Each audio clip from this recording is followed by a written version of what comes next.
À vous, on se retrouve aujourd'hui pour une vidéo qui va détailler les spécificités de la création d'une page Wikipédia pour un artiste, quelle que soit la catégorie justement à laquelle appartient cet artiste, que ce soit peut-être un artiste peintre, un sculpteur, un photographe, etc. Comme d'habitude, je m'appuie pour faire cette vidéo sur un article que vous pourrez retrouver qui est en accès libre sur mon site internet wikiconsult.com.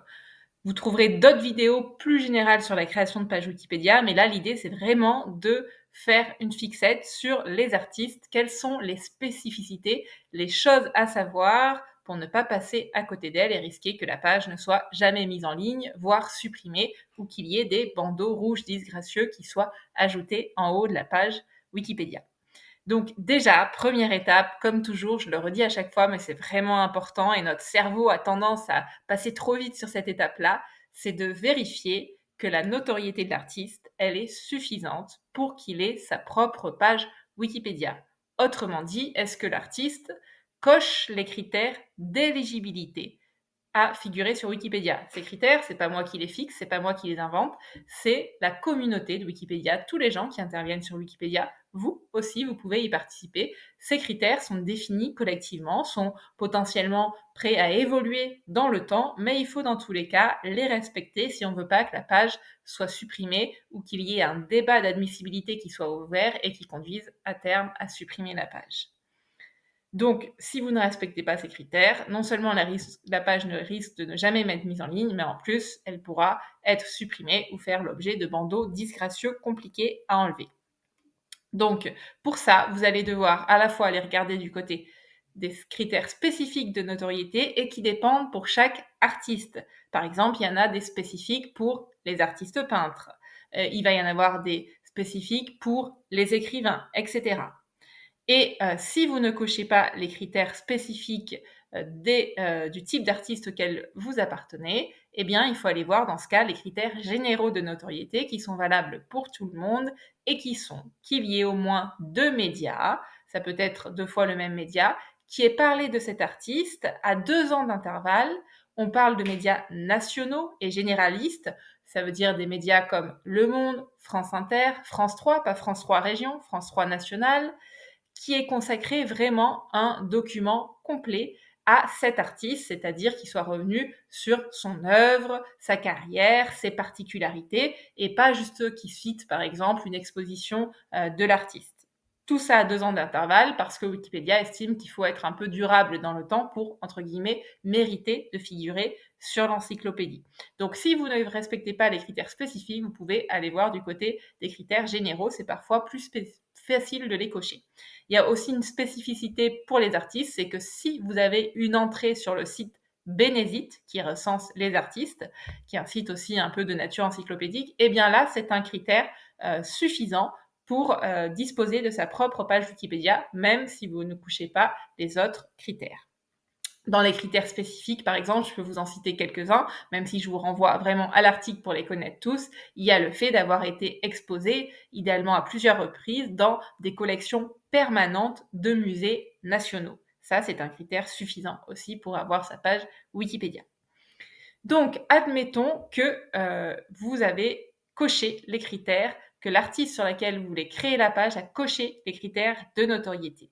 Eh bien, dans ce cas, vous pouvez vous lancer dans la création. Et pour ça, là aussi, il va falloir faire attention à s'inspirer des articles, des artistes sur Wikipédia, parce qu'il y a une façon assez spécifique de les créer, notamment par rapport au choix de l'infobox. Vous savez, c'est cet encadré sur la droite qui a souvent ajouté, par rapport aussi à la façon de structurer l'article, organisé en différentes catégories. Par exemple, pour les artistes, on aime bien mettre une section biographie et une section œuvre, si ça s'y prête, bien sûr, pour cet artiste-là. Pour cela, je vous invite à vous appuyer sur un article labellisé de qualité par Wikipédia, un article, si possible, d'un artiste. Moi, j'aime bien, par exemple, s'il s'agit de créer la page Wikipédia d'un peintre, m'appuyer sur l'article Wikipédia de Van Gogh, parce qu'il est élu comme étant de qualité. Vous voyez, je l'ai mis ici, c'est un article qui a une petite étoile en haut de sa page et il est labellisé article de qualité depuis 2011. Ça veut dire qu'il y a eu un vote sur Wikipédia et que dans la majorité, les gens qui ont participé ont reconnu que c'était un article qui, à la fois sur le fond et la forme, correspondait aux attendus de cette encyclopédie en ligne collaborative, et donc il est labellisé de qualité. C'est une bonne source d'inspiration potentielle. Si l'artiste sur lequel vous créez la page n'est pas un peintre, je vous recommande bien sûr de vous inspirer de pages, par exemple de photographes ou de la catégorie à laquelle appartient cet artiste. Donc, une fois que vous avez un article pour vous inspirer, que vous avez vérifié la notoriété, vous allez pouvoir commencer à créer un brouillon de la page en accédant par exemple à votre brouillon, qui nécessite bien sûr d'avoir un compte sur l'encyclopédie, compte que vous pouvez ouvrir gratuitement et rapidement en renseignant votre adresse mail. Donc là, vous allez ajouter toutes les informations nécessaires et bien sûr étayer chacune des informations par une source fiable secondaire. Secondaire, ça veut dire que vous ne pouvez pas citer par exemple le site personnel ou professionnel de l'artiste ou sa page Facebook ou son compte Instagram, mais des médias externes à lui ou à elle qui parlent de lui ou d'elle.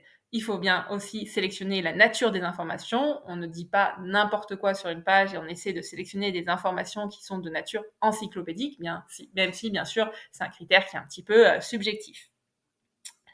Dans les erreurs aussi à éviter, c'est d'ajouter des images qui ne sont pas libres de droit. Elles seront très rapidement supprimées si tant est que vous arrivez à les mettre en ligne. Les images aussi s'ajoutent d'abord sur un site tiers qui s'appelle Wikimedia Commons avant enfin de les importer sur la page Wikipédia de l'artiste. Il faudra bien sûr que vous veillez à éviter les superlatifs, il faudra ajouter des catégories, un portail, une infobox, la compléter de la manière la plus précise possible, ajouter les références de manière structurée, etc. Là encore, je vous renvoie à l'article pour avoir tout le détail. Une fois que la page est finalisée, que idéalement vous l'avez fait relire par une tierce personne pour vérifier la neutralité du ton, pour vérifier les coquilles aussi, eh bien, il y a deux options qui s'offrent à vous. Soit vous soumettez votre article en relecture par des gens sur Wikipédia, bénévoles. Alors attention, quand vous faites ça, ce n'est pas un dû. Ça veut dire que parfois, vous pouvez attendre des semaines, des mois, voire à vie, que quelqu'un veuille bien jeter un œil. Et puis surtout, la personne, si l'article ne correspond pas aux attentes, elle ne va pas forcément le reprendre pour vous. Elle va plutôt vous donner des petites recommandations, mais derrière, vous allez devoir refaire le travail vous-même. L'autre possibilité, qui n'est pas recommandée si vous n'avez pas l'habitude d'intervenir sur Wikipédia, c'est de cliquer directement sur Publier mon brouillon. Là, la page sera mise officiellement en ligne sur l'espace commun de Wikipédia. Elle pourra être indexée dans Google et dans les différents moteurs de recherche.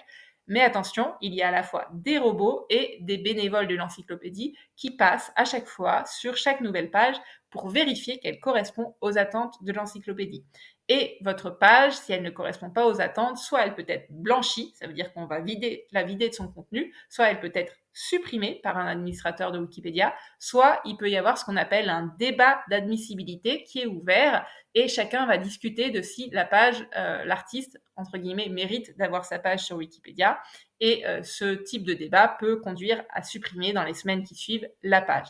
Et la dernière possibilité aussi, si vous n'avez pas tout bien respecté sur Wikipédia, c'est qu'il va y avoir des bandeaux ajoutés en haut de votre page qui remettent en question sa pertinence. Enfin, chose aussi très importante, il faut que vous déclarez votre lien d'intérêt avec le sujet de l'article. Si vous avez créé la page sur un artiste de votre entourage, personnel ou professionnel, qu'il s'agisse peut-être de votre conjoint ou de votre conjointe, de votre employé, d'un artiste que vous représentez, peut-être même de vous-même, ce n'est pas formellement interdit sur Wikipédia, mais ça doit se faire de manière transparente et codifiée. Il faut par exemple déclarer votre lien d'intérêt en page de discussion de la nouvelle page, en suivi de modification et idéalement aussi sur votre page de profil utilisateur sur Wikipédia. Et attention, les Wikipédiens ont plein d'astuces mises en place pour arriver à détecter assez facilement les pages qui sont créées sans qu'on déclare ce lien d'intérêt. En fait, c'est assez facile, hein. Souvent, il y a des nouveaux comptes qui se créent, qui viennent pour intervenir juste sur une ou deux pages et puis cette nouvelle page-là. Et donc, c'est assez facile à repérer si vous faites ça. Enfin, je vous recommande d'ajouter le suivi en cliquant sur l'étoile en haut à droite de la page une fois qu'elle est créée. Comme ça, vous serez notifié par mail de toutes les modifications, y compris les suppressions éventuelles de la page. Voilà, je vous laisse aller voir l'article sur mon site internet pour les détails, pour les ressources complémentaires si vous avez besoin, wikiconsult.fr. wikiconsult.com.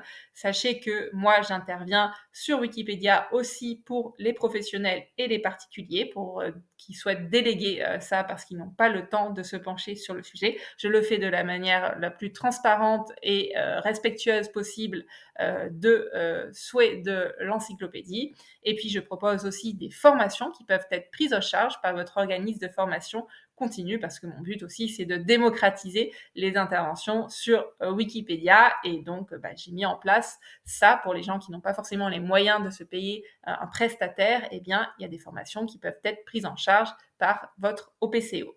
Pour tout ça, n'hésitez pas à me contacter, c'est avec plaisir, wikiconsult.com. Et puis si vous avez juste des questions, n'hésitez pas aussi à les laisser en commentaire sous les vidéos, j'y répondrai avec un très grand plaisir. À bientôt. À vous.